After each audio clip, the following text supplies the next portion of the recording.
చాలా కాలం క్రితం ఈ భూమిపై సత్యం, ధర్మం రాజ్యమేలుతున్న రోజులవి. ఆ రోజుల్లో ప్రజలు నిజాయితీగా జీవించేవారు. ఒకరికొకరు సహాయం చేసుకోవడాన్ని తమ ధర్మంగా భావించేవారు. దేవాలయాల్లో గంటలు మోగేవి. ప్రతి ఇంటి నుండి భజనల శబ్దం వినిపించేది. ప్రజల హృదయాల్లో దేవుని పట్ల నిజమైన భక్తి ఉండేది.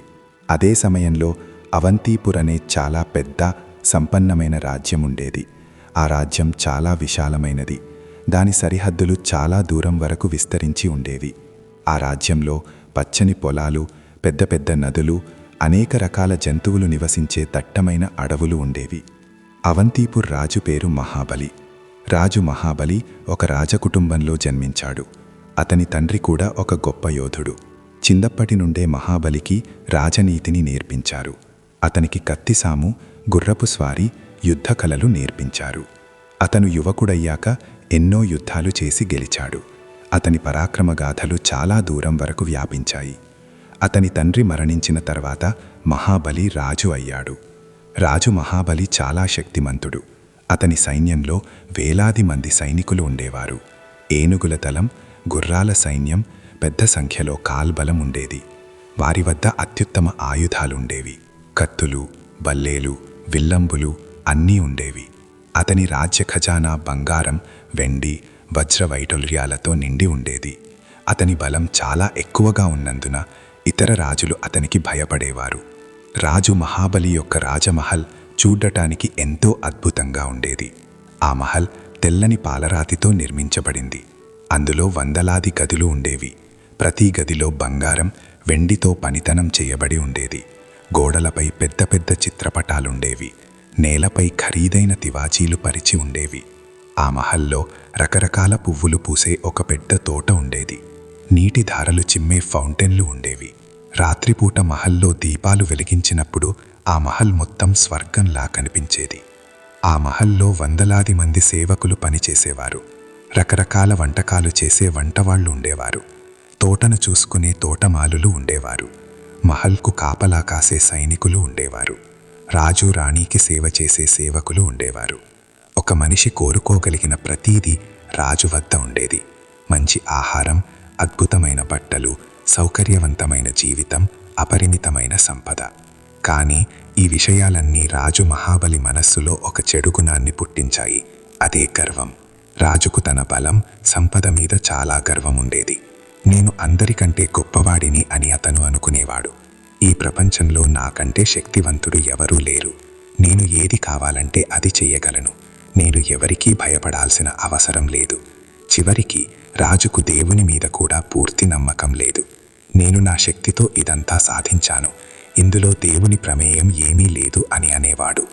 రాజు మహాబలి తన ప్రజలతో చాలా కఠినంగా ప్రవర్తించేవాడు. ప్రజలు తన బానిసలని అతను భావించేవాడు. ప్రజలు అతని ప్రతి మాట వినాలని అనుకునేవాడు. ఎవరైనా అతని మాట వినకపోతే వారికి కఠిన శిక్ష విధించేవాడు. కొన్నిసార్లు రాజు చిన్న చిన్న తప్పులకు కూడా ప్రజలను జైల్లో పెట్టేవాడు. ప్రజలు అతనికి చాలా భయపడేవారు. అతని పేరు వింటేనే వణికిపోయేవారు. రాజు మనస్సులో పేదల పట్ల దయ అనేది ఏమాత్రం లేదు. ఎవరైనా పేదవాడు తన మహల్ ముందు నుండి వెళితే సైనికులు అతన్ని తరిమివేసేవారు. నా కళ్ళు పేదల మీద పడకూడదని రాజు ఆజ్ఞాపించాడు. పేదలు సోమరులు, వారు పనిచేయడానికి ఇష్టపడరు కాబట్టే పేదలుగా ఉన్నారు అని అనేవాడు. పేదరికం చాలాసార్లు పరిస్థితుల వల్ల వస్తుందని రాజుకు అస్సలు అర్థం కాలేదు. ప్రతి ఒక్కరూ తమ ఇష్ట ప్రకారం పేదలుగా ఉండరు. రాజు మహాబలి రాజ్యంలో ధనవంతులు మరింత ధనవంతులుగా, పేదవారు మరింత పేదవారుగా మారిపోతున్నారు. రాజు ధనవంతులకు ఎక్కువ ప్రాధాన్యత ఇచ్చేవాడు. ఎందుకంటే వారు అతనికి బహుమతులు, కానుకలు ఇచ్చేవారు. పేదలతో రాజుకు ఎలాంటి సంబంధం లేదు. ప్రజల్లో అసంతృప్తి పెరుగుతూ వచ్చింది. ప్రజలు నెమ్మదిగా రాజును ద్వేషించడం ప్రారంభించారు. కానీ రాజు చాలా క్రూరుడు కాబట్టి బహిరంగంగా వ్యతిరేకించే ధైర్యం ఎవరికీ లేదు. ఒకరోజు విషయం. అది చలికాలం. చల్లని గాలులు వీస్తున్నాయి. రాజు మహాబలి తన అద్భుతమైన దర్బారులో కూర్చుని ఉన్నాడు. సభలో చాలా వెలుగు ఉంది. బంగారు దీపాలు వెలుగుతున్నాయి. రాజు సింహాసనం మీద విలువైన వస్త్రాలు పరిచి ఉన్నాయి. అతనికి ఇరువైపులా అతని మంత్రులు, సలహాదారులు కూర్చుని ఉన్నారు. అందరూ రాజుకు జయజయకారాలు పలుకుతున్నారు. ఒకరు, మహారాజా, మీరు గొప్పవారు అని అంటున్నారు. మరొకరు మీలాంటి రాజు ఎవరూ లేరు అని అంటున్నారు. రాజు ఈ మాటలన్నీ విని చాలా సంతోషిస్తున్నాడు. అతని గర్వం మరింత పెరుగుతోంది. అప్పుడే సభద్వారం వద్దకు ఒక ముసలి వ్యక్తి వచ్చాడు. ఆ ముసలాయన చాలా బలహీనంగా, నిస్సహాయంగా కనిపిస్తున్నాడు. అతని పరిస్థితి చాలా దయనీయంగా ఉంది. అతని బట్టలు చిరిగిపోయి మురికిగా ఉన్నాయి. అతని జుట్టు తెల్లబడి ముఖం మీద ముడతలు పడి ఉన్నాయి. అతని నడుము వంగిపోయింది. అతను చాలా కష్టంగా నడవగలుగుతున్నాడు. కాపలాదారులు అతన్ని ఆపడానికి ప్రయత్నించారు, కానీ ఆ ముసలాయన లోపలికి వచ్చేశాడు. అతను రాజు ముందుకి వచ్చి నేలపై మోకరిల్లాడు. ఆ ముసలాయన వణుకుతున్న స్వరంతో, మహారాజా, నేను మీ శరణు కోరి వచ్చాను. నేను మీ సేవకుడిని. నాకు మీ సహాయం కావాలి అన్నాడు. రాజు గర్వంగా, కోపంగా అతని వైపు చూశాడు. అతను పెద్ద స్వరంతో, నువ్వెవరు? అనుమతి లేకుండా నా సభలోకి రావడానికి నీకు ఎంత ధైర్యం? కాపలాదారులు నిన్ను ఎందుకు ఆపలేదు అని అడిగాడు. ఆ ముసలాయన భయపడుతూ, మహారాజా, క్షమించండి, కానీ నేను చాలా నిస్సహాయ స్థితిలో ఉన్నాను. ఇక్కడికి రావడం తప్ప నాకు వేరే దారి లేదు. నా పేరు రామ్దాస్. నేను మీ రాజ్యంలో ఒక సాధారణ రైతును అన్నాడు. రాజు వెంటనే, అయితే నీకేం కావాలి? నా సమయం వృధా చేయకు, త్వరగా చెప్పు అన్నాడు. రామ్దాస్ కళ్ళలో నీళ్లు తిరిగాయి. అతను, మహారాజా, నా కొడుకుకు చాలా అనారోగ్యంగా ఉంది. అతనికి తీవ్రమైన జ్వరం ఉంది. అతనికి మందులు ఇప్పించకపోతే అతను బతకడని వైద్యుడు చెప్పాడు. కానీ మహారాజా, నేను చాలా పేదవాడిని. మందులు కొనడానికి నా దగ్గర డబ్బులు లేవు. దయచేసి నాకు సహాయం చేయండి. నాకు కొంచెం డబ్బు ఇవ్వండి. నేను మీ ఈ ఉపకారాన్ని ఎప్పటికీ మర్చిపోను అని చెప్పాడు. రాజు మహాబలి గట్టిగా నవ్వడం ప్రారంభించాడు. అతని నవ్వు సభలో ప్రతిధ్వనించింది.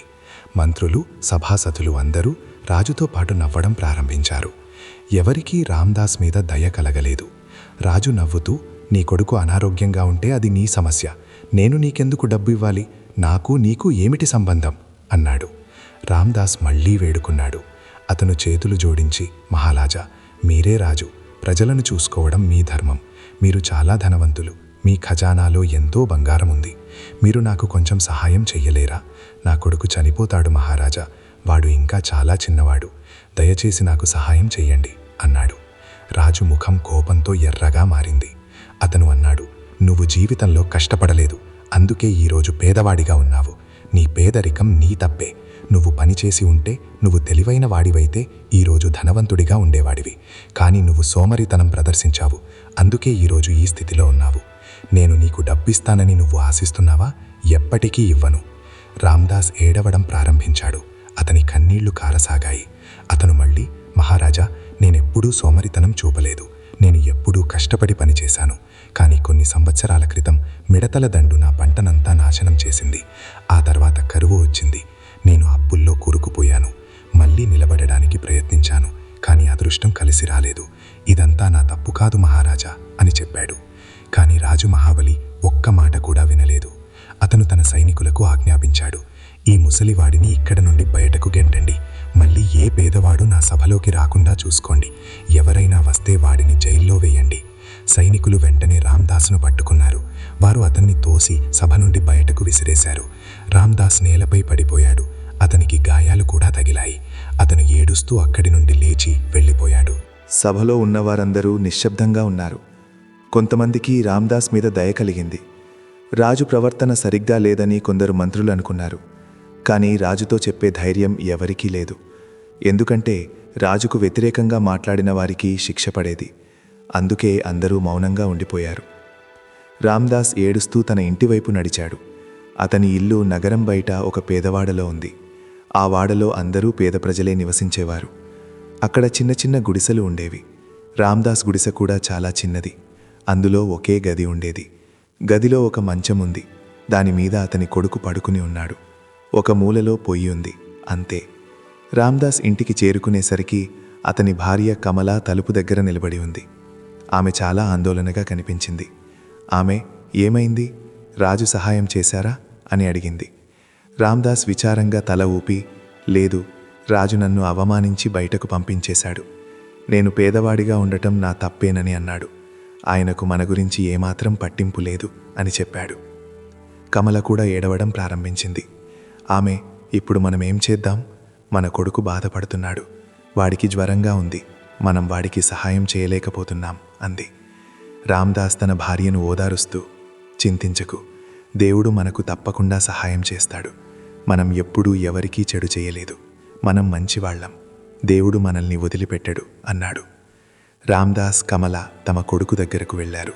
వారి కొడుకు పేరు రామ్. రామ్కు కేవలం 10 ఏళ్ళు. వాడు మంచం మీద పడుకుని మూలుగుతున్నాడు. అతని నుదురు జ్వరంతో వేడెక్కి ఉంది. అతని కళ్ళు మూసుకుని ఉన్నాయి. కమల ఒక తడిగుడ్డను అతని నుదుటి మీద పెట్టింది.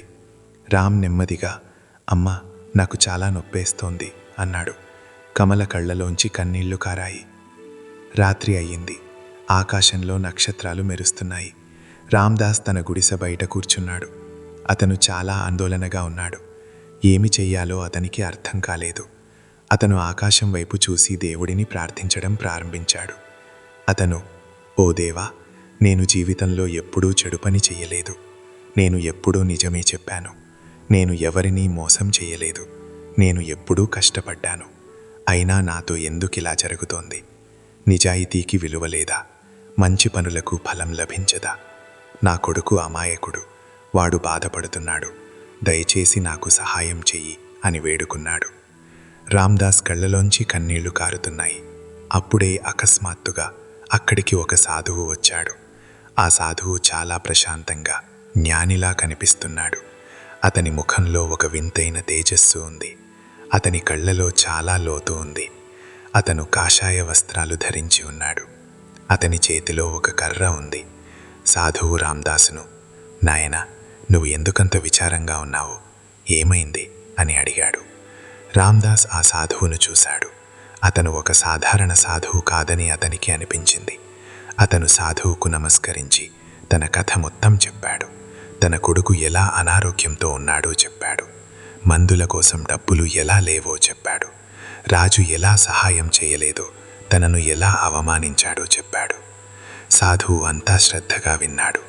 తరువాత అతను నవ్వి, నాయనా, భయపడకు. ఈ ప్రపంచంలో ఏ విత్తనం నాటితే అదే బలం వస్తుంది. ఇది కర్మ సిద్ధాంతం. రాజు మహాబలి తన జీవితంలో చేసిన కర్మల ఫలాన్ని తప్పకుండా అనుభవిస్తాడు. నువ్వు చేసిన మంచి కర్మల ఫలం కూడా నీకు తప్పకుండా లభిస్తుంది. ఓపిక పట్టు. దేవుడు ఎప్పుడూ మంచివారికి సహాయం చేస్తాడు అన్నాడు. రామ్దాస్, కానీ మహారాజా, నా కొడుకు అనారోగ్యంతో ఉన్నాడు. అతనికి త్వరగా మందులు అందకపోతే వాడు చనిపోతాడు. నా దగ్గర వైద్యం కోసం డబ్బులు లేవు. సాధువు తన జోలెలో చెయ్యి పెట్టి కొన్ని బంగారు నాణేలను తీశాడు. అతను ఆ నాణేలను రామ్దాస్కు ఇచ్చి, ఇవి తీసుకో, వీటితో నీ కొడుకుకు వైద్యం చేయించు. గుర్తుంచుకో, దేవుడు ఎప్పుడూ తన భక్తులతోనే ఉంటాడు అన్నాడు. రామ్దాస్ చేతుల్లోకి ఆ బంగారు నాణేలు రాగానే అతను ఏడ్చేశాడు. అతను సాధువు కాళ్ళు పట్టుకుని, మీరు దేవుడు, మీరు సాక్షాత్తు దేవుడు. మీరు నన్ను, నా కొడుకును కాపాడారు. నేను మీ ఈ ఉపకారాన్ని ఎప్పటికీ మర్చిపోను అన్నాడు. సాధువు రామ్దాస్ను లేపి, నేను దేవుణ్ణి కాదు నాయనా, నేను కేవలం ఒక సాధువును. కానీ దేవుడు నీకు సహాయం చేయమని నన్ను పంపాడు. వెళ్ళు, త్వరగా వెళ్ళి నీ కొడుకుకు వైద్యం చేయించు అన్నాడు. రామ్దాస్ తలపైకెత్తి చూసేసరికి ఆ సాధువు అక్కడ లేడు. అతను మాయమైపోయాడు. రామ్దాస్ చుట్టూ చూశాడు, కానీ సాధువు ఎక్కడా కనిపించలేదు. ఇది సాధారణ సాధువు కాదని రామ్దాస్కు గట్టిగా నమ్మకం కలిగింది. తనకు సహాయం చేయడానికి వచ్చిన దేవుని రూపమే అది. రామ్దాస్ ఆకాశం వైపు చేతులు జోడించి దేవునికి ధన్యవాదాలు తెలిపాడు. రామ్దాస్ వెంటనే ఆ నాణేలను తీసుకుని వైద్యుని దగ్గరకు వెళ్ళాడు.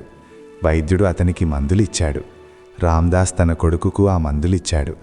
నెమ్మదిగా రామ్ జ్వరం తగ్గడం ప్రారంభించింది. కొన్ని రోజుల్లో అతను పూర్తిగా కోలుకున్నాడు. రామ్దాస్, కమల చాలా సంతోషించారు. వారు దేవునికి కృతజ్ఞతలు చెప్పుకున్నారు. ఇక్కడ రాజు మహాబలి తన రాజమహల్లో ఆనందంగా జీవిస్తున్నాడు. అతనికి రామ్దాస్ గురించి ఎలాంటి చింత లేదు. తన దగ్గరకు సహాయం కోసం అలాంటి వ్యక్తి వచ్చాడనే విషయం కూడా మర్చిపోయాడు. రాజు ప్రతిరోజు విందులు చేసుకునేవాడు. సభలో నృత్యగానాలు జరిగేవి. గాయకులు వచ్చి రాజును పొగుడుతూ పాటలు పాడేవారు. రాజుకు ఇవన్నీ చాలా ఇష్టం. తన జీవితం ఎప్పుడూ ఇలాగే ఉంటుందని అతను అనుకునేవాడు. కాలచక్రం తిరుగుతుందని అతనికి ఏమాత్రం ఊహలేదు. కర్మఫలాన్ని ప్రతి ఒక్కరూ అనుభవించాల్సిందే, అది రాజైనా బంటైనా సరే. కొన్ని నెలలు గడిచిపోయాయి. చలికాలం ముగిసి వేసవికాలం వచ్చింది. ఒకరోజు రాజు మహాబలి వేటకు వెళ్ళాలని అనుకున్నాడు. అతనికి వేటాడటం చాలా ఇష్టం. అతను తన మంత్రులకు, సైనికులకు వేటకు ఏర్పాట్లు చేయమని ఆజ్ఞాపించాడు. మరుసటి రోజు ఉదయాన్నే రాజు తన సైనికులతో కలిసి అడవి వైపు బయలుదేరాడు. అడవి చాలా దట్టంగా ఉంది. అక్కడ రకరకాల జంతువులు ఉండేవి. జింకలు, పందులు, సింహాలు, ఎలుగుబంట్లు అన్నీ ఉండేవి. రాజు గుర్రం మీద స్వారీ చేస్తున్నాడు. అతని చేతిలో విల్లు, అంబుల పొదిలో బాణాలు ఉన్నాయి. అతనితో పాటు అతని మంత్రులు, సైనికులు కూడా ఉన్నారు. అందరూ వేట కోసం అటూ ఇటూ చూస్తున్నారు. అప్పుడే రాజుకు ఒక అందమైన జింక కనిపించింది. ఆ జింక చాలా అందంగా ఉంది. దాని కొమ్ములు చాలా పెద్దవిగా ఉన్నాయి. ఈ జింకను చంపి దాని కొమ్ములను నా మహల్లో అలంకరించుకోవాలని రాజు అనుకున్నాడు. రాజు బాణాన్ని సిద్ధం చేసి జింక వైపు గురిపెట్టాడు. కాని బాణం వదలకముందే జింక పారిపోయింది. రాజు తన గుర్రాన్ని పరుగెత్తించి జింక వెనకాల పడ్డాడు. ఆ జింక చాలా వేగంగా పరిగెడుతోంది. రాజు కూడా పూర్తి శక్తితో తన గుర్రాన్ని పరిగెత్తిస్తున్నాడు. పరిగెత్తుతూ రాజు అడవిలో చాలా లోపలికి వెళ్ళిపోయాడు. అతను తన సైనికుల నుండి చాలా దూరం వచ్చేశాడు. కాని రాజుకు దాని గురించి పట్టింపు లేదు. అతను కేవలం ఆ జింకను పట్టుకోవడం గురించి ఆలోచిస్తున్నాడు. చాలాసేపు పరిగెత్తిన తర్వాత జింక ఒక పొదలో దాక్కుని మాయమైపోయింది. రాజు ఆగిపోయాడు. అతను చుట్టూ చూశాడు, కాని జింక ఎక్కడా కనిపించలేదు. రాజుకు కోపం వచ్చింది. అప్పుడే తను ఎక్కడ ఉన్నానో అతనికి అర్థమైంది. చుట్టూ దట్టమైన అడవి ఉంది. ఏ దారి కనిపించడం లేదు. తాను దారి తప్పిపోయానని రాజుకు అర్థమైంది. సూర్యుడు అస్తమిస్తున్నాడు. ఆకాశంలో ఎర్రదనం కమ్ముకుంది. రాజు గట్టిగా అరుస్తూ తన సైనికులను పిలిచాడు. సైనికులారా, ఎక్కడున్నారు మీరు? నా మాట వినండి. కాని ఎలాంటి సమాధానం రాలేదు. కేవలం పక్షుల కిలకిలా రావాలు, అడవి జంతువుల శబ్దాలు మాత్రమే వినిపిస్తున్నాయి. రాజు మళ్ళీ అరిచాడు. కాని మళ్ళీ ఎలాంటి సమాధానం రాలేదు. మెల్లమెల్లగా చీకటి పడసాగింది. రాత్రి అయ్యింది. అడవిలో పూర్తి చీకటి కమ్ముకుంది. రాజుకు ఏమీ కనిపించడం లేదు. అతని గుర్రం కూడా చాలా అలసిపోయింది. రాజు భయపడ్డాడు. జీవితంలో మొదటిసారి అతనికి భయం వేసింది. ఎప్పుడూ ఇతరులను భయపెట్టేవాడు ఈరోజు తనే భయపడుతున్నాడు. రాత్రంతా ఇక్కడే ఉండాలని రాజు అనుకున్నాడు. అతను ఒక పెద్ద చెట్టు కింద గుర్రాన్ని కట్టివేసి తను అక్కడే కూర్చున్నాడు. అతనికి ఆకలిగా, దాహంగా కూడా ఉంది. కానీ ఏమీ లేదు. తనకు ఇలాంటి రోజు వస్తుందని రాజు ఎప్పుడూ అనుకోలేదు.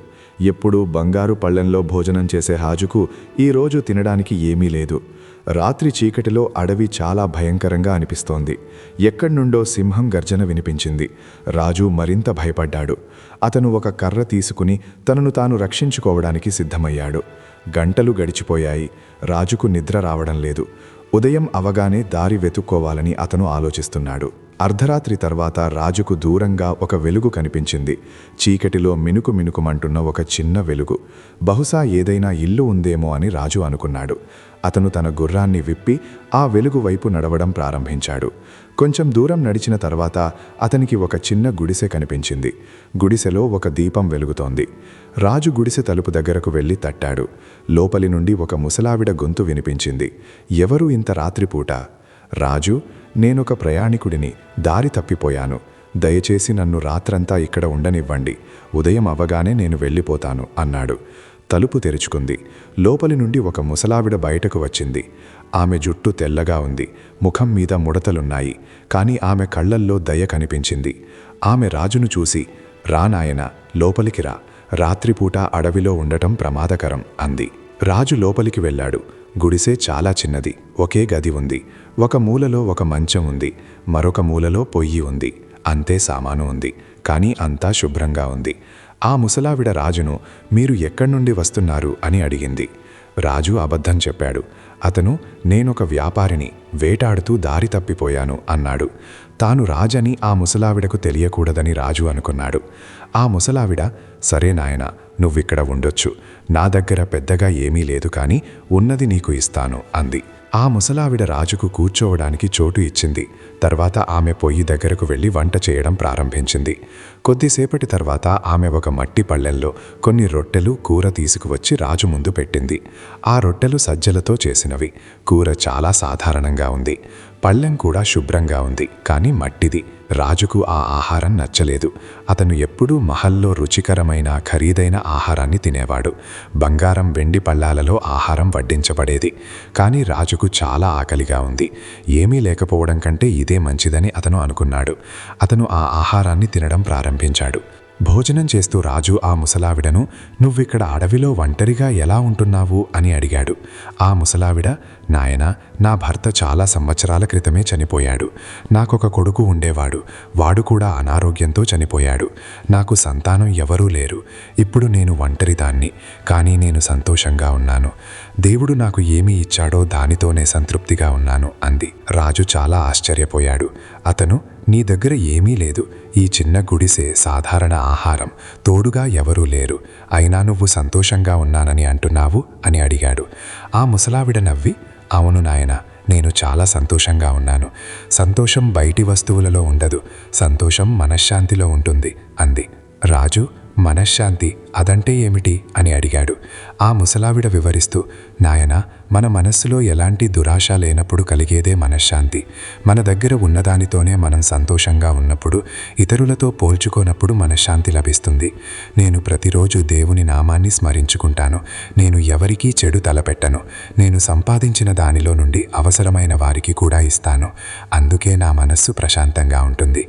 మనస్సు ఎక్కడ ప్రశాంతంగా ఉంటుందో అక్కడ సంతోషం ఉంటుంది" అంది. రాజు మౌనంగా ఉండిపోయాడు. అతనికి ఆ ముసలావిడ మాటలు చాలా వింతగా అనిపించాయి. అతను ఎప్పుడూ అలా ఆలోచించలేదు. ఆ ముసలావిడ ఇంకా ఇలా అంది, "నాయనా, నేను నా జీవితంలో చాలామంది ధనవంతులను చూశాను. వారికి పెద్ద పెద్ద మహల్లున్నాయి. బంగారం వెండి నిధులున్నాయి. సేవకులున్నారు. కానీ అయినా వారు సంతోషంగా లేరు. వారి మనస్సులో ఎప్పుడూ ఇంకా సంపాదించాలనే కోరిక ఉంటుంది. తమ సంపద ఎక్కడ పోతుందోనని వారికి ఎప్పుడూ భయం ఉంటుంది. వారి మనస్సులో శాంతి ఉండదు." రాజు, "అయితే నువ్వు ఏమి చెప్పాలనుకుంటున్నావు?" అని అడిగాడు. ఆ ముసలావిడ, "నేను చెప్పేదేమిటంటే, నిజమైన సంతోషం మంచి పనులు చేయడంలో ఉంది. మనం ఇతరులకు సహాయం చేసినప్పుడు మన మనస్సుకు శాంతి లభిస్తుంది. మనం ఎవరినైనా బాధ పెడితే ఆ బాధ మన దగ్గరికే తిరిగి వస్తుంది. ఇది కర్మ సిద్ధాంతం. ఏది విత్తితే అదే పండుతుంది" అంది. రాత్రంతా రాజు మహాబలి ఆ ముసలావిడ మాటల గురించే ఆలోచిస్తూ ఉన్నాడు. అతనికి నిద్ర పట్టలేదు. నిజంగానే అలా జరుగుతుందా? కర్మఫలం లభిస్తుందా? తాను చేసిన చెడు కర్మల ఫలం తనకు లభిస్తుందా అని ఆలోచిస్తున్నాడు. కాని తర్వాత, లేదు, ఇవన్నీ మాటలే. నేను రాజును, నేను శక్తిమంతుడిని, నేను ఎవరికీ భయపడాల్సిన అవసరం లేదు అని అనుకున్నాడు. ఉదయం అవ్వగానే రాజు లేచాడు. అతను ఆ ముసలావిడకు ధన్యవాదాలు చెప్పి అక్కడి నుండి బయలుదేరాడు. కొంచెం దూరం వెళ్ళాక అతనికి తన సైనికులు కనిపించారు. సైనికులు రాత్రంతా రాజు కోసం వెతుకుతూనే ఉన్నారు. వారు చాలా ఆందోళన చెందారు. వారు రాజును చూసి చాలా సంతోషించారు. రాజు తన సైనికులతో కలిసి మహల్కు తిరిగి వచ్చాడు. మహల్కు వచ్చిన తర్వాత రాజు మళ్లీ తన సాధారణ జీవితంలోకి తిరిగి వచ్చాడు. అతను మళ్లీ తన దర్బార్లో కూర్చోవడం ప్రారంభించాడు. మళ్లీ విందులు జరగసాగాయి. కానీ ఆ ముసలావిడ మాటలు రాజు మనస్సులో ఎక్కడో ఒకచోట ఉండిపోయాయి. కొన్నిసార్లు రాత్రిపూట రాజు ఒంటరిగా ఉన్నప్పుడు అతనికి ఆ మాటలు గుర్తుకు వచ్చేవి. కొన్ని రోజుల తర్వాత రాజు దర్బార్లోకి ఒక వ్యాపారి వచ్చాడు. ఆ వ్యాపారి పేరు జగత్ సేఠ్. అతను చాలా ధనవంతుడు, తెలివైన వ్యాపారి. అతను రాజుకు చాలా బంగారం, వజ్రవైడూర్యాలు కానుకగా ఇచ్చాడు. రాజు చాలా సంతోషించాడు. అతను, "ఇదంతా నువ్వు నాకెందుకిస్తున్నావు?" అని అడిగాడు. జగత్ సేఠ్ నమస్కరించి, "మహారాజా, నేను మీ రాజ్యంలో వ్యాపారం చేయాలనుకుంటున్నాను. నేను ఇతర దేశాల నుండి సరుకులు తీసుకువచ్చి ఇక్కడ అమ్మాలనుకుంటున్నాను. అందుకే మీ సంతోషం కోసం ఈ కానుక తీసుకువచ్చాను. దయచేసి నాకు వ్యాపారం చేయడానికి అనుమతి ఇవ్వండి" అన్నాడు. రాజు మహాబలి సంతోషంగా, "సరే, నీకు వ్యాపారం చేయడానికి అనుమతి ఉంది.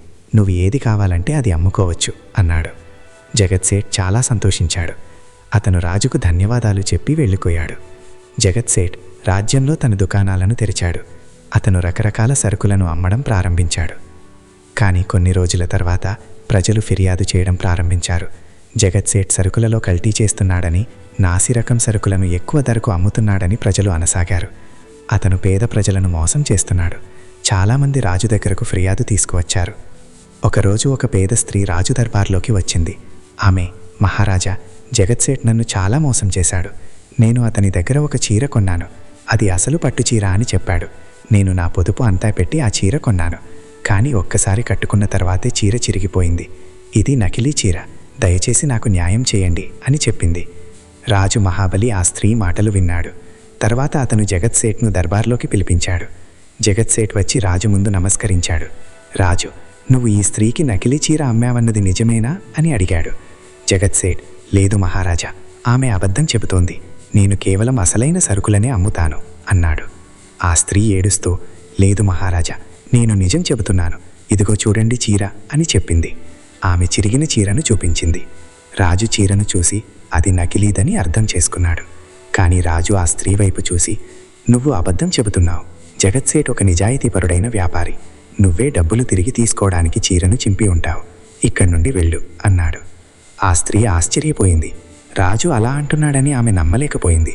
ఆమె మళ్ళీ వేడుకుంది, కానీ రాజు ఆమె మాట వినలేదు. ఆ స్త్రీ ఏడుస్తూ అక్కడి నుండి వెళ్ళిపోయింది. జగత్ సేఠ్ అంత బంగారం ఇచ్చాడు కాబట్టే రాజు అతనికి మద్దతుగా నిలిచాడని దర్బార్లో ఉన్నవారందరికీ అర్థమైంది. నెమ్మదిగా రాజు ప్రవర్తనం మరింత దారుణంగా మారింది. అతను మరింత గర్విష్టిగా, క్రూరుడిగా తయారయ్యాడు. అతను ప్రజలపై మరింత పన్నులు విధించాడు. పన్నులు చెల్లించలేని వారిని జైల్లో వేయించాడు. ప్రజలు చాలా బాధపడ్డారు, కానీ ఎవరూ ఏమీ చెయ్యలేకపోయారు. ప్రజలు మౌనంగా తమ బాధను సహించారు. ఒకరోజు రాజు దర్బారులోకి ఒక సన్యాసి వచ్చాడు. ఆ సన్యాసి చాలా జ్ఞాని, తేజస్వి. అతని ముఖంలో ఒక ప్రత్యేకమైన తేజస్సుంది. అతని కళ్ళల్లో లోతుంది. సన్యాసి రాజుతో, మహారాజా, నేను మీకొక ముఖ్యమైన విషయం చెప్పడానికి వచ్చాను అన్నాడు. రాజు గర్వంగా, ఏమిటి ఆ విషయం సన్యాసి, చెప్పు అన్నాడు. సన్యాసి ప్రశాంత స్వరంతో, మహారాజా, మీరు చేస్తున్న పనులు సరికావు. మీరు మీ ప్రజలకు అన్యాయం చేస్తున్నారు. మీరు పేదలకు సహాయం చేయడం లేదు. మీరు కేవలం మీ స్వార్థం గురించే ఆలోచిస్తున్నారు. మీరు ధనదాహంతో అన్యాయాన్ని ప్రోత్సహిస్తున్నారు. ఇదంతా తప్పు. ఈ ప్రపంచంలో కర్మఫలం తప్పకుండా లభిస్తుంది. మీరు కూడా మీ కర్మల ఫలాన్ని అనుభవించాల్సి వస్తుంది అన్నాడు. రాజుకు చాలా కోపం వచ్చింది. అతను పెద్ద స్వరంతో, నాకు నేర్పించడానికి నీకెంత ధైర్యం? ఇదంతా నాకు చెప్పడానికి నువ్వెవరు? నేను రాజును. నేనేది కావాలంటే అది చేయగలను. నేను ఎవరికీ భయపడాల్సిన అవసరం లేదు, దేవుడికైనా మరెవరికైనా సరే అన్నాడు. సన్యాసి ప్రశాంతంగా, మహారాజా, నేను మిమ్మల్ని భయపెట్టడం లేదు. నేను మీకు నిజం చెబుతున్నాను. దేవుడు ఈ ప్రపంచాన్ని కర్మ సిద్ధాంతం మీద సృష్టించాడు. ఎవరు ఎలా చేస్తారో వారలాగే అనుభవిస్తారు. మీరు ఇప్పుడు శక్తివంతులు కాబట్టి మీరు ఏమైనా చేయగలరని అనుకుంటున్నారు. కానీ కాలం మారుతుంది. ఈరోజు మీరు రాజు, రేపు ఏమవుతుందో ఎవరికీ తెలియదు. సమయం ఉండగానే మారండి. మీ ప్రజలతో మంచిగా ప్రవర్తించండి. పేదలకు సహాయం చేయండి. మంచి పనులు చేయండి. లేకపోతే చాలా ఆలస్యమవుతుంది అన్నాడు. రాజు కోపంగా, చాలు ఆపు. సైనికులారా, ఈ సన్యాసిని ఇక్కడి నుండి బయటకు గెంటండి. ఇకపై నాకు ఉపదేశాలు ఇవ్వడానికి వచ్చే ఇలాంటి వాళ్లను లోపలికి రానివ్వకండి అన్నాడు. సైనికులు సన్యాసిని పట్టుకుని బయటకు తీసుకువెళ్ళసాగారు. సన్యాసి వెళుతూ, మహారాజా, నేను చివరిసారిగా చెబుతున్నాను. సమయం ఉండగానే మారండి. కర్మ ఫలాన్ని తప్పించుకోలేరు. ఒకరోజు మీరు మీ అన్ని కర్మల ఫలాన్ని అనుభవిస్తారు. ఆ రోజు నేను చెప్పింది నిజమని మీకు అర్థమవుతుంది. కానీ అప్పటికే చాలా ఆలస్యమైపోతుంది అన్నాడు. రాజు సన్యాసి మాటలను పట్టించుకోలేదు. వీళ్ళంతా నన్ను భయపెట్టడానికి ప్రయత్నించే పిచ్చివాళ్ళు అని అనుకున్నాడు. నన్ను ఎవరూ భయపెట్టలేరు. నేను రాజును, ఎప్పటికీ రాజుగానే ఉంటాను. మరికొన్ని నెలలు గడిచిపోయాయి. రాజు మహాబలి జీవితం అలాగే సాగుతోంది. ఒకరోజు అకస్మాత్తుగా ఒక చెడు వార్త వచ్చింది. రాజు పొరుగు రాజ్యమైన విక్రమాదిత్యలో యుద్ధం ప్రకటించాడు. రాజు విక్రమాదిత్యుడు చాలా ధర్మాత్ముడు, న్యాయవంతుడైన రాజు. అతనికి రాజు మహాబలి అకృత్యాల గురించి తెలిసింది. మహాబలి తన ప్రజలపై అన్యాయం చేస్తాడని, పేదలకు సహాయం చేయడని, తన స్వార్థం కోసం ఏమైనా చేస్తాడని విన్నాడు. అలాంటి రాజుకు గుణపాఠం చెప్పడం అవసరమని రాజు విక్రమాదిత్యుడు అనుకున్నాడు. అతను తన విశాల సైన్యాన్ని సిద్ధం చేసుకుని అవంతిపూర్ మీద దాడి చేయడానికి బయలుదేరాడు. ఈ విషయం రాజు మహాబలికి తెలిసినప్పుడు అతను కూడా తన సైన్యాన్ని సిద్ధం చేయమని ఆజ్ఞాపించాడు. కొన్ని రోజుల్లోనే యుద్ధం ప్రారంభమైంది. 2 సైన్యాలు ఎదురెదురుగా నిలిచాయి. యుద్ధభూమి రక్తంతో తడిసిపోయింది. కత్తుల శబ్దాలు, గుర్రాల సకిలింతలు సైనికుల అరుపులు వినిపిస్తున్నాయి. మహాబలి సైన్యం సంఖ్యలో చాలా పెద్దది, కానీ విక్రమాదిత్యుని సైన్యం మరింత నైపుణ్యం కలది, వ్యవస్థీకృతమైనది. యుద్ధం చాలా రోజుల పాటు కొనసాగింది. నెమ్మదిగా మహాబలి సైన్యం ఓడిపోసాగింది. మహాబలి సైనికులు కూడా మనస్ఫూర్తిగా పోరాడటం లేదు, ఎందుకంటే వారు కూడా రాజుతో సంతోషంగా లేరు. రాజు ఎప్పుడూ వారిని తక్కువగా చూసేవాడు, వారి కష్టాలను వినలేదు. అందుకే వారు పూర్తి మనస్సుతో పోరాడటం లేదు. చివరికి విక్రమాదిత్యుని సైన్యం అవంతిపూర్ మహల్ను చుట్టుముట్టింది. ఇక ఓటమి ఖాయమని మహాబలికి అర్థమైంది. అతనికి ఏ దారి కనిపించలేదు. నేను పట్టుబడితే విక్రమాదిత్యుడు నన్ను చంపేస్తాడు లేదా జైల్లో వేస్తాడు అని అనుకున్నాడు. రాజు మహాబలి యుద్ధభూమి నుండి పారిపోవాలని నిర్ణయించుకున్నాడు. రాత్రి చీకటిలో అందరూ నిద్రపోతున్నప్పుడు రాజు సాధారణ దుస్తులు ధరించాడు. తన కిరీటాన్ని తీసేశాడు, తన ఆభరణాలను తీసేశాడు. అతనొక సాధారణ మనిషిలా కనిపించసాగాడు.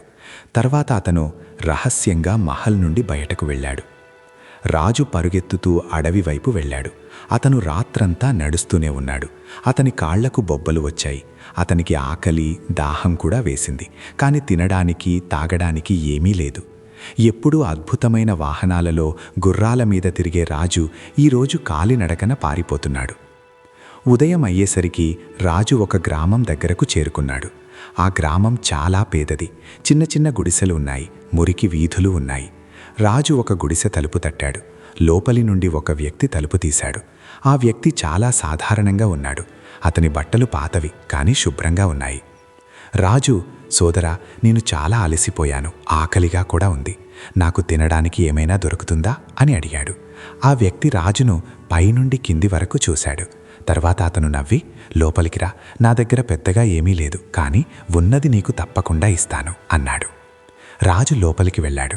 ఆ వ్యక్తి ఒక చాప పరిచి రాజును కూర్చోమన్నాడు. తర్వాత అతను వంటగదిలోకి వెళ్ళి కొన్ని రొట్టెలు, ఉల్లిపాయ తీసుకువచ్చాడు. అతను, సోదరా, నా దగ్గర ఇంతే ఉంది. నిన్నటి నుండి నా ఇంట్లో కూడా ధాన్యం అయిపోయింది. ఇదే చివరి రొట్టె, కానీ నువ్వు అతిథివి, నువ్వు దీన్ని తిను అన్నాడు. రాజు చాలా ఆశ్చర్యపోయాడు. అతను, కానీ ఇది నీ చివరి రొట్టె, నువ్వేం తింటావు అని అడిగాడు. ఆ వ్యక్తి, పర్వాలేదు, నేను రేపు ఏదైనా పని వెతుక్కుని సంపాదించుకుంటాను, కానీ నువ్వు ఇప్పుడు ఆకలితో ఉన్నావు, ముందు నువ్వు తిను అన్నాడు. రాజు చాలా రోజుల తర్వాత ఇంత సాదా భోజనం తిన్నాడు. రొట్టె పొడిగా ఉంది, దానితో పాటు కేవలం ఉల్లిపాయ మాత్రమే ఉంది. కానీ రాజుకు ఆ భోజనం చాలా రుచిగా అనిపించింది. బహుశా అతను చాలా ఆకలితో ఉన్నందువల్ల కావచ్చు, లేదా ఆ భోజనం ప్రేమతో ఇవ్వబడినందువల్ల కావచ్చు. భోజనం చేస్తూ రాజు ఆ వ్యక్తిని, నువ్వు ఇంత పేదవాడివి అయినా నీ చివరి రొట్టెను నాకిచ్చావు, ఎందుకు అని అడిగాడు. ఆ వ్యక్తి, సోదరా, మనమందరం మనుషులం. ఒక మనిషి మరొక మనిషికి సాయం చేయడం ధర్మం. మన దగ్గర తక్కువ ఉన్నా మనం పంచుకోవచ్చు. మనం ఇతరులకు సాయం చేసినప్పుడు దేవుడు మనకు సాయం చేస్తాడు అన్నాడు. రాజుకు తన జీవితం మొత్తం గుర్తుకొచ్చింది. అతను ఎప్పుడూ ఎవ్వరికీ సాయం చేయలేదు. అతను ఎప్పుడూ తన గురించి ఆలోచించాడు. సాయం కోసం వచ్చిన ఆ ముసలి రామ్దాస్ గుర్తుకొచ్చాడు. అతన్ని అవమానించి బయటకు పంపించేశాడు. జగత్ సేఠ్ మోసం చేసిన ఆ పేద స్త్రీ గుర్తుకొచ్చింది. ఆమెకు న్యాయం చేయలేదు. అతనికి ఉపదేశమిస్తున్న సన్యాసి గుర్తుకొచ్చాడు. అతన్ని బయటకు పంపించేశాడు. రాజు మహాబలి మనస్సులో మొదటిసారిగా పశ్చాత్తాపం కలిగింది. తాను ఎన్ని తప్పుడు పనులు చేశానో అతనికి అర్థమైంది. బహుశా ఆ సన్యాసి చెప్పింది నిజమేమో అని అనుకున్నాడు. బహుశా కర్మఫలం నిజంగానే లభిస్తుందేమో. తాను చెడు కర్మలు చేశాడు కాబట్టే ఈరోజు ఈ పరిస్థితి వచ్చింది. రాజు ఆ వ్యక్తికి ధన్యవాదాలు చెప్పి అక్కడి నుండి బయలుదేరాడు. అతను ఒక నగరానికి చేరుకున్నాడు. నగరంలో చాలా జనసందోహం ఉంది. ప్రజలు తమ తమ పనులలో నిమగ్నమై ఉన్నారు. రాజు వీధిలో నడుస్తున్నాడు. అప్పుడే చాలామంది ఒక దేవాలయం వైపు వెళ్ళడం చూశాడు. రాజు కూడా ఆ గుంపుతో పాటు దేవాలయంలోకి వెళ్ళాడు. దేవాలయం చాలా పెద్దది, అందంగా ఉంది. లోపల దేవుని చాలా పెద్ద విగ్రహం ఉంది. దీపాలు వెలుగుతున్నాయి. ధూపం సువాసన వస్తోంది. ప్రజలు దేవునికి హారతి ఇస్తున్నారు. రాజు కూడా చేతులు జోడించి దేవుని ముందు నిలబడ్డాడు. హారతి తర్వాత దేవాలయంలో ఒక సాధు ప్రవచనం ఇవ్వడం ప్రారంభించాడు. ఆ సాధు చాలా వృద్ధుడు, కానీ అతని స్వరం చాలా బలంగా ఉంది. అతను, సోదర సోదరీమణులారా, ఈ ప్రపంచంలో అత్యంత ముఖ్యమైనది మన కర్మలు. దేవుడు ఈ ప్రపంచాన్ని కర్మ సిద్ధాంతం మీద సృష్టించాడు. మనం ఏది చేసినా దాని ఫలాన్ని మనం తప్పకుండా అనుభవిస్తాము.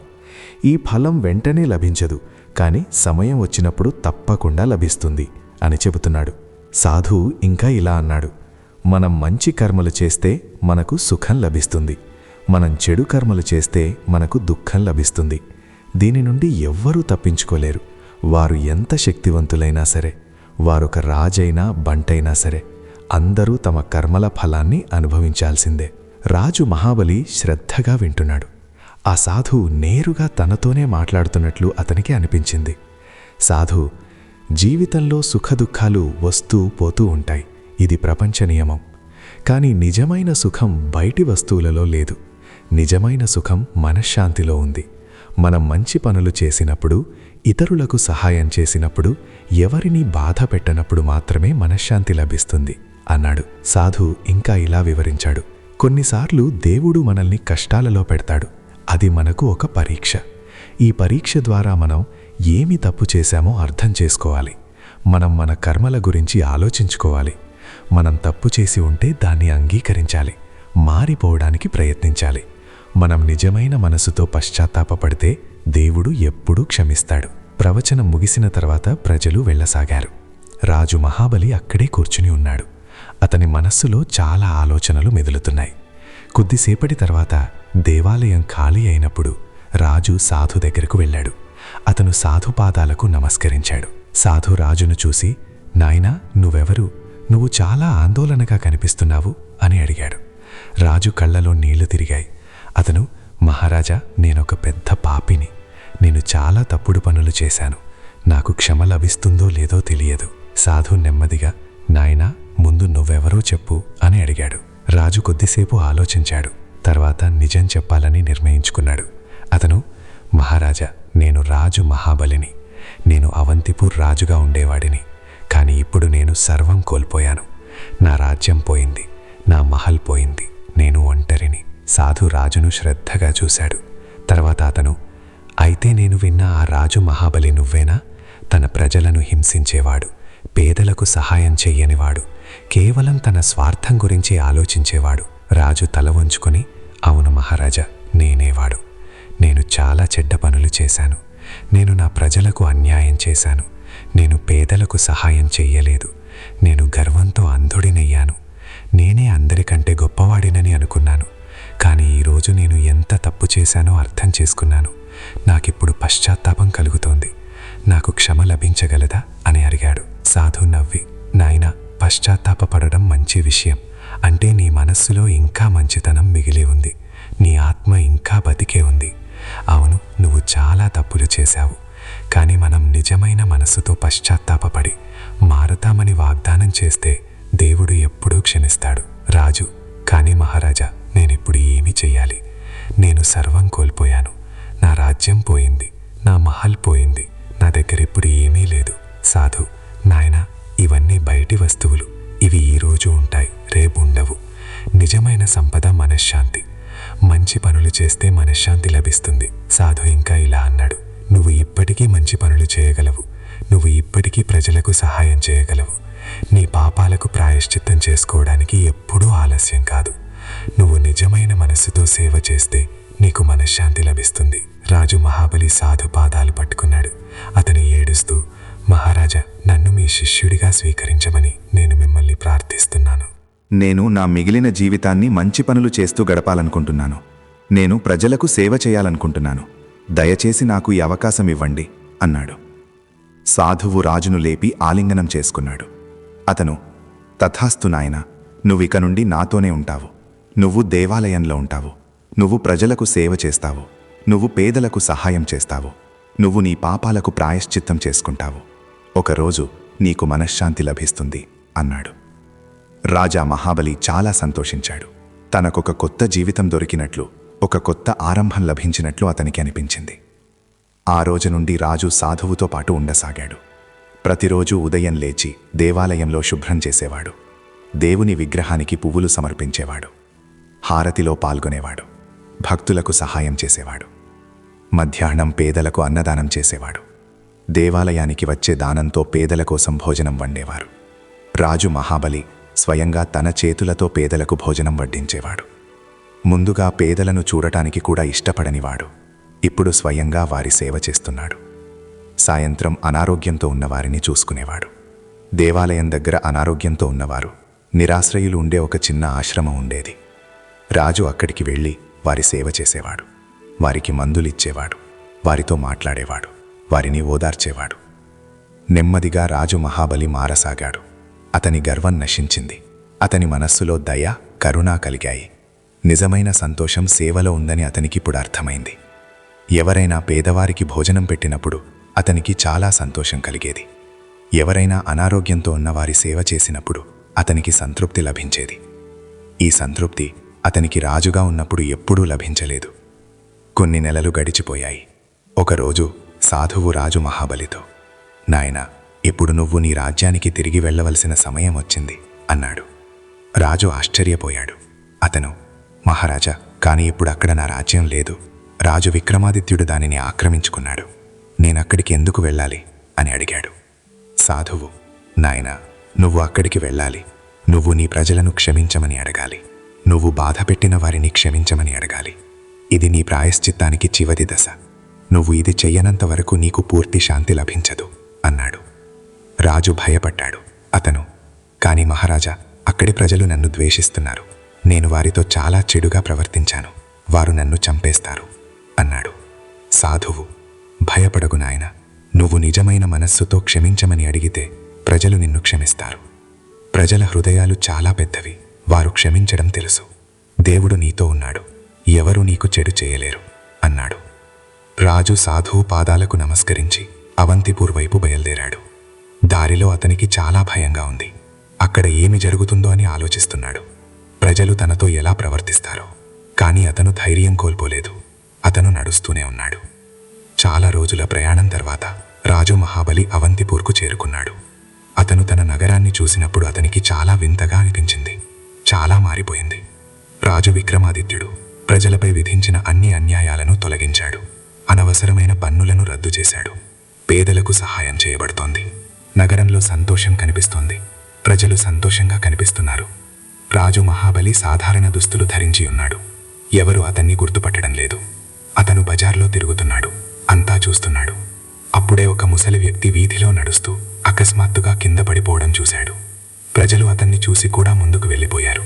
ఎవరూ అతనికి సహాయం చేయలేదు. రాజు మహాబలి వెంటనే ఆ ముసలి వ్యక్తి దగ్గరకు వెళ్ళాడు. అతన్ని లేపాడు.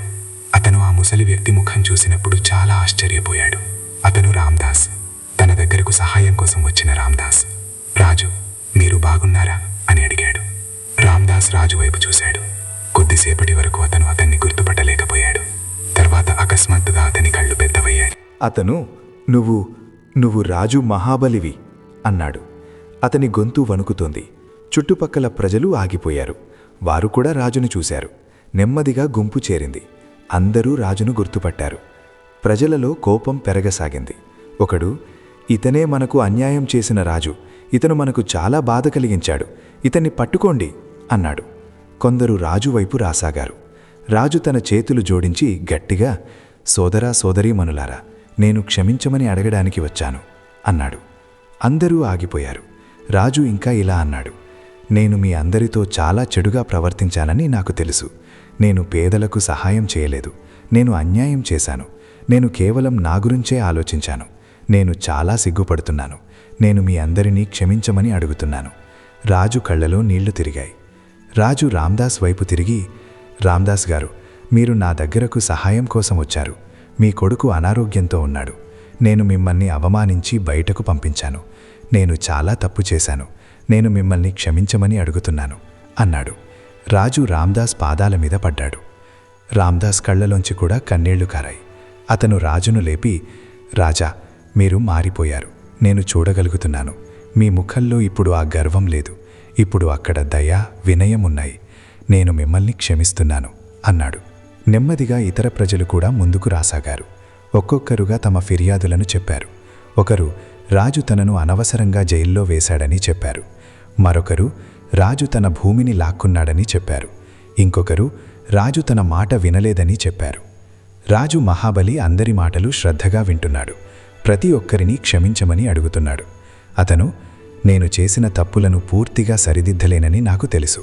కానీ నా మిగిలిన జీవితాన్ని మీ అందరి సేవలో గడుపుతానని నేను వాగ్దానం చేస్తున్నాను. అప్పుడే అక్కడికి రాజు విక్రమాదిత్యుడు వచ్చాడు. అతను ఆ దృశ్యాన్నంతా చూశాడు, అంతా విన్నాడు. విక్రమాదిత్యుడు రాజు మహాబలి దగ్గరకు వచ్చాడు. అతను, మహాబలి, నీ మార్పును నేను చూస్తున్నాను. నువ్వు నీ తప్పులను అంగీకరించావు. నువ్వు నీ ప్రజలను క్షమించమని అడిగావు. ఇది చాలా పెద్ద విషయం. ఒక రాజు తన తప్పును అంగీకరించడం అత్యంత కష్టమైన పని అన్నాడు. రాజు మహాబలి విక్రమాదిత్యుని ముందు తల వంచాడు. విక్రమాదిత్యుడు, నేను నీ రాజ్యాన్ని నీకు తిరిగి ఇవ్వగలను, కానీ ఒక షరతు మీద. నువ్వు ఎప్పుడూ ధర్మంతో, న్యాయంతో పరిపాలిస్తానని, పేదలకు సహాయం చేస్తానని, ప్రజల శ్రేయస్సు గురించి ఆలోచిస్తానని, ఎప్పుడూ గర్వపడనని వాగ్దానం చేయాలి అన్నాడు. రాజు మహాబలి చేతులు జోడించి, మహారాజా విక్రమాదిత్య, నేను మీకు చాలా కృతజ్ఞుడను. కానీ నేనిప్పుడు పరిపాలించాలనుకోవడం లేదు. నేను రాజుగా ఉన్నప్పుడు గర్విష్టిగా, క్రూరుడిగా ఉండేవాడిని. ఇప్పుడు నేను కేవలం నా ప్రజల సేవ చేయాలనుకుంటున్నాను. నేనొక సాధారణ వ్యక్తిగా జీవించి ప్రజలకు సహాయం చేయాలనుకుంటున్నాను అన్నాడు. విక్రమాదిత్యుడు నవ్వాడు. అతను, ఇదే ఒక నిజమైన రాజు లక్షణం. సేవ చేయాలనుకునేవాడు పరిపాలించాలనుకోడు. నువ్వు నిజంగా మారిపోయావు మహాబలి. నేను నిన్ను ఆశీర్వదిస్తున్నాను. నువ్వు ఇక్కడ ఉండి నీ ప్రజల సేవ చెయ్యి అన్నాడు. విక్రమాదిత్యుడు అవంతిపూర్ను పరిపాలిస్తానని, కానీ రాజు మహాబలి అక్కడ ఉండి ప్రజల సేవ చేయడానికి పూర్తి స్వేచ్ఛ ఇస్తానని నిర్ణయించుకున్నాడు. రాజు మహాబలి నగరంలో ఒక ఆశ్రమాన్ని నిర్మించాడు. ఈ ఆశ్రమంలో పేదలు, అనారోగ్యంతో ఉన్నవారు, నిరాశ్రయులు వచ్చి ఉండేవారు. రాజు స్వయంగా ఈ ఆశ్రమంలో ఉంటూ అందరినీ చూసుకునేవాడు. రాజు మహాబలి ప్రతిరోజు ఉదయం లేచి ఆశ్రమాన్ని శుభ్రం చేసేవాడు. అతను భోజనం వండి పేదలకు పెట్టేవాడు. అనారోగ్యంతో ఉన్నవారి సేవ చేసేవాడు. పని కోసం వచ్చేవారికి పని వెతకడంలో సహాయం చేసేవాడు. చదువుకోవాలనుకునే విద్యార్థులకు చదువు చెప్పేవాడు. నెమ్మదిగా రాజు మహాబలి కీర్తి వ్యాపించసాగింది. అంత క్రూరుడిగా ఉన్న రాజు ఇప్పుడు ఇంత దయగలవాడిగా ఎలా మారాడని ప్రజలు అనుకోసాగారు. దూరం దూరం నుండి ప్రజలు వచ్చి రాజును కలిసేవారు. వారు అతని నుండి జీవిత పాఠాలు నేర్చుకునేవారు. కర్మఫలం తప్పకుండా లభిస్తుందని, మంచి పనులు చేస్తే మంచి ఫలం లభిస్తుందని రాజు అందరికీ చెప్పేవాడు. ఒకరోజు రాజు మహాబలి ఆశ్రమం తోటలో కూర్చునున్నాడు. అతను పువ్వులకు నీళ్లు పోస్తున్నాడు. అప్పుడే అక్కడికి ఒక యువకుడు వచ్చాడు. ఆ యువకుడు చాలా ఆందోళనగా కనిపిస్తున్నాడు. అతను రాజుతో, మహారాజా, నేను మిమ్మల్ని ఒకటి అడగాలి అన్నాడు. రాజు నవ్వి, అవును నాయనా, అడుగు అన్నాడు. యువకుడు, మహారాజా, మీరు ముందు ఒక క్రూరమైన రాజుగా ఉండేవారని ప్రజలు అంటారు. కాని ఇప్పుడు మీరు ఇంత దయగలవారు. ఈ మార్పు ఎలా వచ్చింది అని అడిగాడు. రాజు, నాయనా, ఈ మార్పు కర్మఫలం వల్ల వచ్చింది. నేను చెడు కర్మలు చేశాను. దాని ఫలాన్ని అనుభవించాను. నేను సర్వం కోల్పోయాను. ఆ సమయంలో నేను తప్పు చేశానని నాకర్థమైంది అన్నాడు. రాజు ఇంకా ఇలా అన్నాడు, నేను రాజుగా ఉన్నప్పుడు నేనే అందరికంటే గొప్పవాడినని అనుకునేవాడిని. నేను ఏమైనా చేయగలనని అనుకునేవాడిని.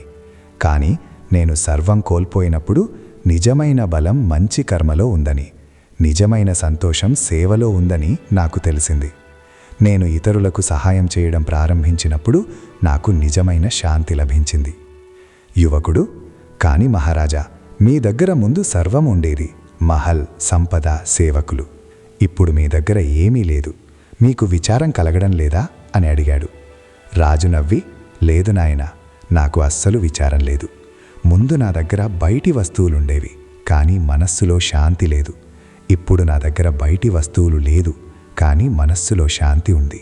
ఇదే నిజమైన సంపద అన్నాడు. సంవత్సరాలు గడిచిపోయాయి. రాజు మహాబలి వృద్ధుడయ్యాడు. అతని జుట్టు తెల్లబడింది. ముఖం మీద ముడతలు పడ్డాయి. కానీ అతని ముఖంలో ఎప్పుడూ చిరునవ్వు ఉండేది. అతని కళ్ళలో శాంతి ఉంది. అతను ఇప్పటికీ ప్రతిరోజు ప్రజల సేవ చేసేవాడు. ఒకరోజు విషయం, రాజు మహాబలి ఆశ్రమంలో పడుకుని ఉన్నాడు. అతను చాలా అనారోగ్యానికి గురయ్యాడు.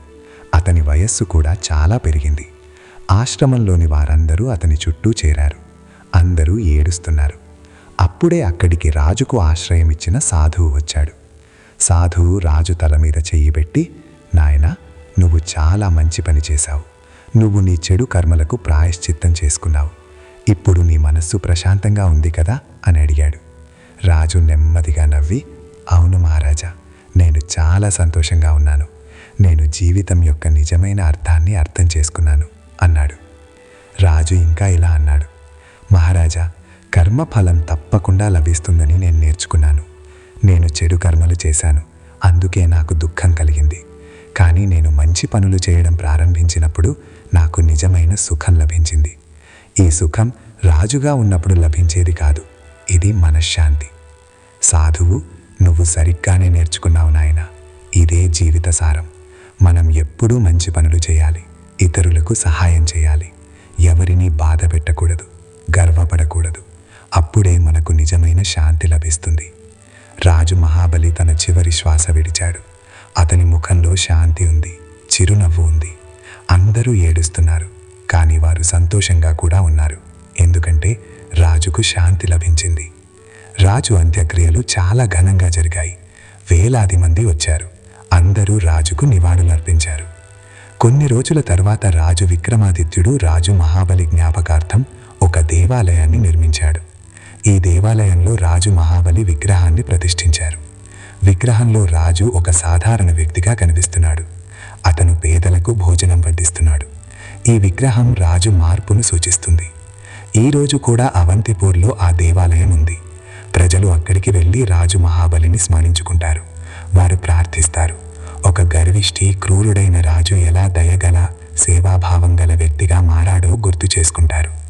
ఈ కథ తరతరాలుగా కొనసాగుతూ వస్తోంది. తాతలు, నాయనమ్మలు తమ మనవలు, మనవరాళ్లకు ఈ కథను చెబుతారు. ఈ కథ మనకు చాలా పాఠాలు నేర్పుతుంది. మొదటి పాఠం ఏమిటంటే, కర్మఫలం తప్పకుండా లభిస్తుంది. మనం చెడు కర్మలు చేస్తే మనకు దుఃఖం కలుగుతుంది, మంచి కర్మలు చేస్తే సుఖం లభిస్తుంది. ఇది ప్రకృతి నియమం. దీని నుండి ఎవరూ తప్పించుకోలేరు, వారు ఎంత శక్తివంతులైనా సరే. రెండవ పాఠం ఏమిటంటే, గర్వం చాలా చెడ్డది. గర్వం మనిషిని అంధుడిని చేస్తుంది. గర్వం వల్ల మనిషి ఇతరులను తక్కువగా చూడటం ప్రారంభిస్తాడు. తనే అందరికంటే గొప్పవాడినని అనుకుంటాడు. కానీ అది తప్పు. మనమందరం సమానమే, ఎవరూ గర్వపడకూడదు. మూడవ పాఠం ఏమిటంటే, నిజమైన సంతోషం బయటి వస్తువులలో లేదు. డబ్బు, మహళ్ళు, వాహనాలు ఇవన్నీ తాత్కాలికమైనవి. ఈ రోజు ఉంటాయి, రేపు ఉండకపోవచ్చు. నిజమైన సంతోషం మనశ్శాంతిలో ఉంది. మంచి పనులు చేసినప్పుడు, ఇతరులకు సహాయం చేసినప్పుడు, ఎవరినీ బాధ పెట్టనప్పుడు మాత్రమే మనశ్శాంతి లభిస్తుంది. నాల్గవ పాఠం ఏమిటంటే, మారడానికి ఎప్పుడూ ఆలస్యం కాదు. రాజు మహాబలి చాలా చెడ్డ పనులు చేశాడు, కానీ అతనికి తన తప్పు తెలిసినప్పుడు అతను మారడానికి ప్రయత్నించాడు. అతను తన మిగిలిన జీవితాన్ని మంచి పనులు చేయడంలో గడిపాడు. అందుకే మనం తప్పు చేసి ఉంటే దాన్ని అంగీకరించి మారాలి. ఐదవ పాఠం ఏమిటంటే, సేవ గొప్ప ధర్మం. మనం ఇతరులకు సేవ చేసినప్పుడు మనకు నిజమైన సంతృప్తి లభిస్తుంది. అది పేదలకు భోజనం పెట్టడమైనా, అనారోగ్యంతో ఉన్నవారిని చూసుకోవడమైనా, ఎవరికైనా ఏ విధంగానైనా సహాయం చేయడమైనా సరే. సేవ కంటే గొప్ప కర్మ లేదు. ఆరవ పాఠం ఏమిటంటే, క్షమించమని అడగడంలో తప్పు లేదు. మనం ఎవరినైనా బాధ పెట్టి ఉంటే వారిని క్షమించమని అడగాలి. ఇది బలహీనత కాదు, బలం. రాజు మహాబలి తన ప్రజలను క్షమించమని అడిగాడు. దానివల్ల అతనికి శాంతి లభించింది. ఏడవ పాఠం ఏమిటంటే, సంతృప్తి గొప్ప సంపద. సంతృప్తి గల వ్యక్తి ఎప్పుడూ సంతోషంగా ఉంటాడు. రాజు మహాబలి దగ్గర మహల్, సంపద ఉన్నప్పుడు అతను సంతోషంగా లేడు. కానీ అతని దగ్గర ఏమీ లేనప్పుడు, మనస్సులో సంతృప్తి ఉన్నప్పుడు అతను చాలా సంతోషంగా ఉన్నాడు. ఎనిమిదవ పాఠం ఏమిటంటే, ప్రకృతి, దేవుని నియమం అందరికీ సమానమే. రాజైనా, బంటైనా, ధనవంతుడైనా, పేదవాడైనా సరే, అందరూ తమ కర్మల ఫలాన్ని అనుభవించాల్సిందే. దీని నుండి ఎవరూ తప్పించుకోలేరు. తొమ్మిదవ పాఠం ఏమిటంటే, నిజమైన బలం మంచి కర్మలో ఉంది. రాజు మహాబలి తన బలం తన సైన్యంలో, సంపదలో ఉందని అనుకున్నాడు. కానీ తర్వాత అతనికి నిజమైన బలం మంచి పనులు చేయడంలో ఉందని తెలిసింది. అతను మంచి పనులు చేయడం ప్రారంభించినప్పుడు ప్రజలు అతన్ని నిజమైన మనస్సుతో ప్రేమించారు. 10వ పాఠం ఏమిటంటే, దేవుడు ఎప్పుడూ క్షమిస్తాడు. మనం నిజమైన మనస్సుతో పశ్చాత్తాపపడి మారతామని వాగ్దానం చేస్తే దేవుడు మనల్ని క్షమిస్తాడు. రాజు మహాబలి చాలా చెడ్డ పనులు చేశాడు, కానీ అతను నిజమైన మనస్సుతో పశ్చాత్తాపపడినప్పుడు దేవుడు అతన్ని క్షమించాడు. ఈ కథ సందేశం చాలా స్పష్టంగా ఉంది. మనం ఎప్పుడూ మంచి మార్గంలో నడవాలి. మనం మంచి పనులు చేయాలి, ఇతరులకు సహాయం చేయాలి, ఎవరినీ బాధ పెట్టకూడదు, గర్వపడకూడదు, సంతృప్తిగా ఉండాలి. తప్పు జరిగితే క్షమించమని అడిగి మారాలి. ఈ కథ మనకు జీవితంలో అత్యంత ముఖ్యమైనది మనశ్శాంతి అని గుర్తు చేస్తుంది. మంచి పనులు చేస్తే మనశ్శాంతి లభిస్తుంది. అందుకే మనం ఎప్పుడూ మంచి పనులు చేయడానికి ప్రయత్నించాలి. అప్పుడే మన జీవితం విజయవంతం, సార్థకమవుతుంది. రాజు మహాబలి కథ ఈ రోజు కూడా సంబంధితమైనది. ఈ రోజుల్లో కూడా చాలామంది గర్వంతో జీవిస్తున్నారు. డబ్బు, అధికారమే సర్వస్వం అనుకుంటారు. కానీ నిజమైన సంపద మనశ్శాంతి అని, నిజమైన బలం మంచి కర్మలో ఉందని ఈ కథ వారికి గుర్తు చేస్తుంది. అందుకే మనమందరం రాజు మహాబలి కథ నుండి పాఠాలు నేర్చుకోవాలి. మనం మన జీవితంలో మంచి పనులు చేయాలి. మనం ఇతరులకు సహాయం చేయాలి. మనం గర్వపడకూడదు. మనం సంతృప్తిగా ఉండాలి. అప్పుడే మన జీవితం సంతోషంగా ఉంటుంది. అప్పుడే మనకు మనశ్శాంతి లభిస్తుంది. ఇదే జీవితం యొక్క నిజమైన ఉద్దేశం.